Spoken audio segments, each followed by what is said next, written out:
Conversar com o Valdair. Aliás, eu vou começar a pergunta eu encontrei com uma senhora no supermercado no fim de semana. Ela disse assim: Anderson, você tem que perguntar de política pro Valdair também. Mas, amigo, a gente até falou sobre isso na semana passada, né? Eu não gosto de perguntar ao Valdair sobre essas questões políticas, porque, gente, o Valdair passou por quase todas as administrações, inclusive com cargo de secretaria, né, com cargo de direção. Então não fica bem, né, o Valdair falar dessas administrações que passaram, até dessa que aí está, né, que está aí desde a década de 80. Mas eu posso falar, né, amigo? Eu posso, né? Você deixa eu falar. Não? Bom dia, Anderson.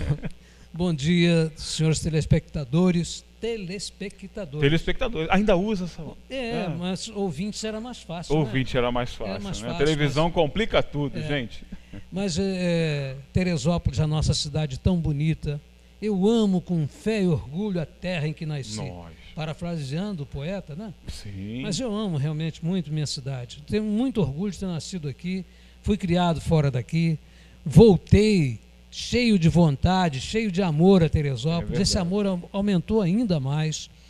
E eu tive a oportunidade até de trabalhar um pouquinho, uma gota d'água nessa cachoeira toda de progresso de Teresópolis.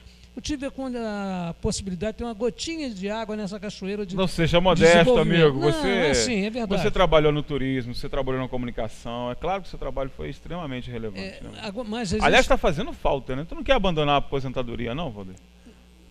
Porque tá difícil, tá Olha, o pior da aposentadoria é não receber o pagamento, né? Isso é o pior. Tá vendo só? Estou falando que a coisa está complicada. Que agora não é mais pagamento, não tem mais pagamento da prefeitura, agora é pingamento. Pingamento, né? Já tinha me falado isso, que a prefeitura está trabalhando com pingamento agora. E eu como eu sou abstêmio, eu não bebo bebida alcoólica, comigo pinga para mim não dá, né? Não dá. Valdair, eu citei no bloco passado, até recebi aqui agora, eu citei o nosso amigo Ricardo Wagner, né?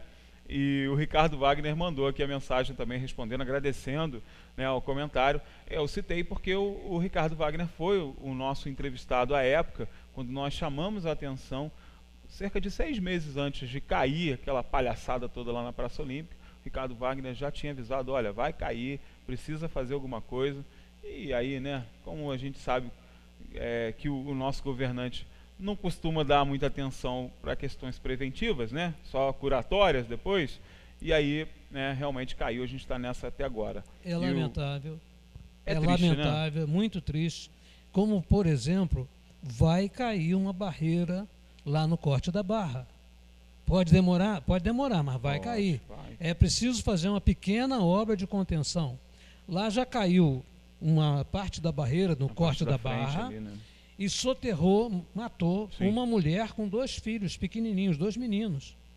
E foi uma tristeza muito grande. Agora, veja bem, vai cair. Ela caiu, ela deslizou um pouquinho, foram lá, e agora, aí cresceu uma vegetaçãozinha, disfarça.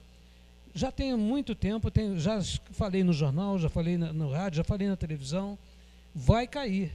Então é um apelo que faço para as pessoas procurarem arranjar uma solução para lá.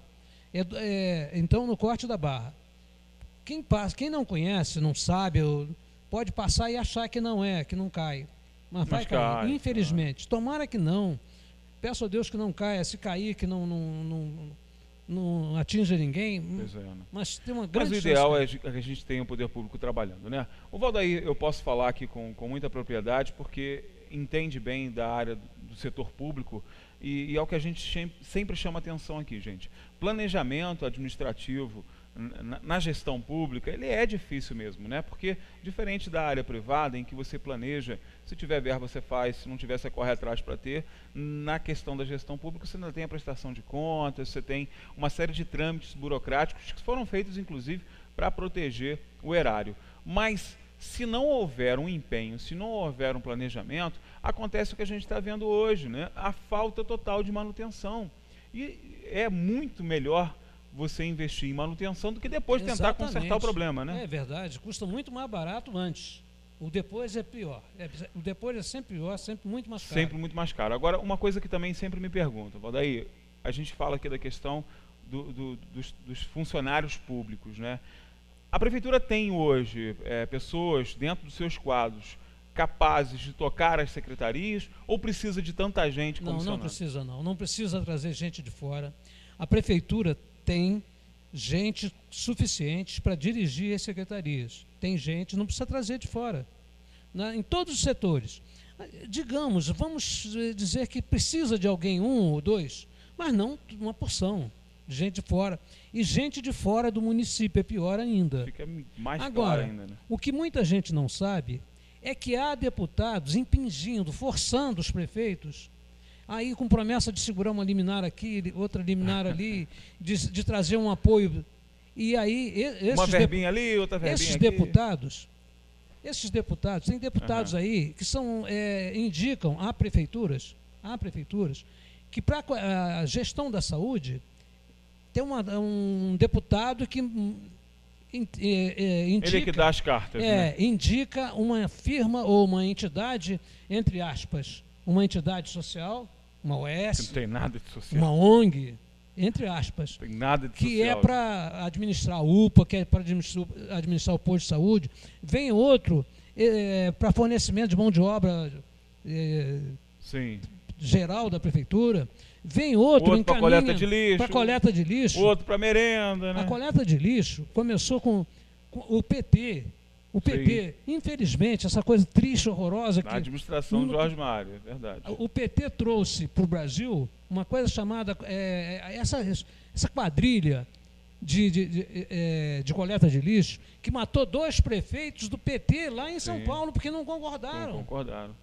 É o caso do Celso Daniel, e né? aí, Todos se lembram. O grande chefe, o general-chefe dessa quadrilha era o José Dirceu, e até hoje não foi julgado ele. É verdade. Por isso. Ele está preso por outras coisas, por meia dúzia de outros crimes. Mas a questão do lixo mesmo. Do lixo não. E aí, exportaram, trouxeram de São Paulo para o Rio de Janeiro. Quando Jorge Mário se elegeu prefeito, quando ele ganhou a eleição, já estava aqui, bem antes da posse, já estavam até os caminhões aqui. Tinha trabalhado no gabinete de transição, inclusive, o pessoal já estava trabalhando. Estavam aqui os caminhões para a coleta do lixo, estavam aqui. E uma coisa, muita gente não sabe, não. Eu acho que talvez ninguém saiba em Teresópolis. Por quê? Por que Jorge Mário andou com guarda-costas uma época aí? Porque ele estava com medo de ser assassinado, como foi lá o Celso Daniel em São Paulo, o Tuninho do PT de Campinas. Não, foi não. Foi por causa disso aí. Então, a administração pública municipal, nós vamos precisar de um prefeito que... Eu não estou dizendo que tem que sair esse, eu não quero falar isso. Quando eu evito falar dos prefeitos, por uma razão. Eu participei do governo do Dr. Celso Dalmaso, do Roger Malhardi, do Dr. Valdir, do Pedro Jaara, do Luiz Barbosa, fui assessor de gabinete do prefeito Roberto Petto. Aí fui do Tricano nos 3 governos anteriores, participei dos 3 governos anteriores do Tricano. Então, eu não me sinto à vontade para falar bem ou mal de qualquer desses prefeitos. Se eu falar bem do Tricano ou do Celso Dalmaso, se eu disser, o Celso fazia os jogos de inverno na cidade, o Celso trouxe, acabou com a favela da Beiralinha, transformou num bairro. Está elogiando, o Valdeir acha que o Celso vai ganhar, já vai estar querendo, não é nada disso. Se eu chegar e falar alguma coisa contra o Celso, também talvez alguém vai dizer, poxa, cara é injusto, trabalhou lá, participou do governo. Aí se eu falar mal do Tricano, você vai falar mesmo, poxa, como é que o Valdeir pode falar mal do Tricano? Não é isso? Então eu evito falar realmente da política aí. Tanto eu evito no jornal, como evito aqui. Como sempre, a Câmara de Vereadores, eu fui, nos anos 60, no início dos anos 60, eu participei lá com comunicação social. Depois eu fui assessor de ata. Fui assessor de ata da Câmara. E hoje eu falar mal da Câmara, também eu evito falar disso aí, porque também não adianta nada. Mas a gente também pode, a partir da sua experiência, eu acho que o grande barato da participação do Valdeir, quando a gente trata de ação política, a gente evita, mas tem hora que não dá, não tem como. É verdade. Hoje, por exemplo,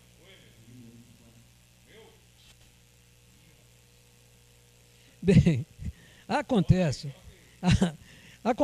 que todo... Voltou. E o país todo vive um momento muito difícil.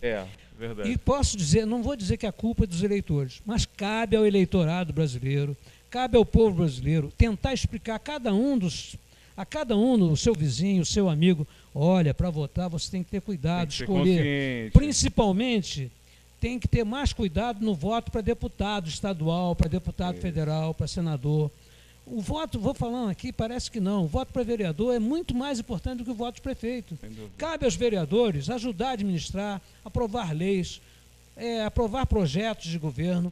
Cabe ao vereador fiscalizar o governo municipal. Aliás, muita gente não sabe, mas a função principal do vereador não é fazer leis, é fiscalizar, né? Fazer leis é a função principal de outros legisladores, como os deputados, né, federais e estaduais. Mas do vereador, a função primária dele é a de fiscalização. Há desmandos no governo, há desmandos no poder executivo, presidente da República, ministros, os serviços federais todos, há muitos desmandos. Há governantes muito incompetentes, há governantes irresponsáveis, há governantes desonestos. O Poder Judiciário também. Da mesma forma. Também tem muito mazela, tem muito dinheiro jogado fora. Tem justiça, tem juízes demais, tribunais demais e justiça de menos. É verdade. Mas pior do que isso tudo é o Poder Legislativo.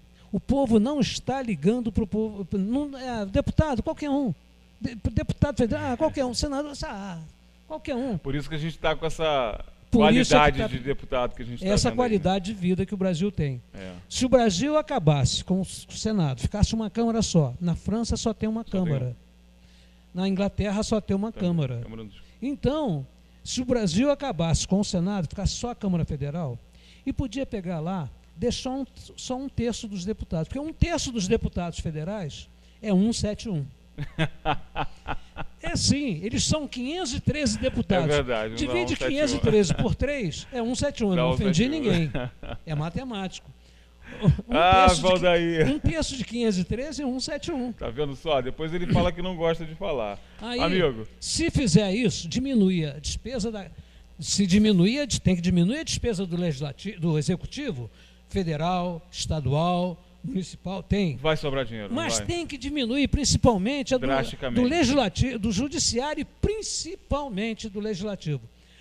A Câmara Federal, o Senado jogam muito dinheiro fora. As assembleias estaduais jogam muito dinheiro fora. E as câmaras municipais também. Todas as câmaras, são 5.565 cidades, são 5.565 câmaras gastando muito mais do que devia. Dinheiro público, né? Amigo, obrigado pela tua participação mais uma vez. O microfone está quase indo. Eu quero pedir a senhora que me pediu, quero pedir desculpas a ela, a gente volta no próximo programa, a gente vai falar do que ela me pediu, para falar sobre o Cambucá, porque tem um ônibus Cambucá e ela que pediu para explicar. A gente, do bairro Cambucá. Né? Nós vamos falar disso. Legal. Vamos para o intervalo comercial rapidinho, daqui a pouco vamos falar, né, de saúde. Você sabe que o programa tem sempre aqui um espaço reservado para a gente falar do cuidado com a nossa saúde. Nós vamos falar de um cuidado essencial, né, que é o cuidado que a fisioterapia oferece para a gente. Daqui a pouco a gente está de volta. Não saia daí, continue participando pelas redes sociais. Já, depois do intervalo comercial, a gente está de volta.